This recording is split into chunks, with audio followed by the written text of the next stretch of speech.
ટીકા પર હાથ રાખીને તો ખોટું બોલે. થઈ ગયું રેડી? હા, તો યુનિવર્સિટીમાં આવ્યો, ઘણું શીખ્યો. શીખવા લાયક ઘણી બધી જગ્યા છે અહીંયા, લાઈક લાઇબ્રેરી છે, ત્યાં તમે ટાઈમ કાઢી શકો છો.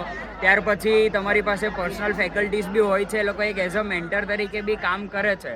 તો તમને ફેકલ્ટી કરતાં as a friend, as a mentor be તમે એમનો યુઝ કરી શકો. તમને શીખવા મળશે, આફ્ટર આવર્સ, બિફોર આવર્સ તમને બધું મળશે.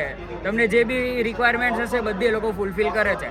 ઓવરઓલ એક્સપિરિયન્સ સારું હતું. થોડું ફી સ્ટ્રક્ચર સુધારવા જેવું છે, અને ત્યારબાદ થોડું ફેકલ્ટીનું ઘણું રાખવા જેવું છે કે ઇફ ફેકલ્ટી નથી હોતી તો એ લોકોને લાવો.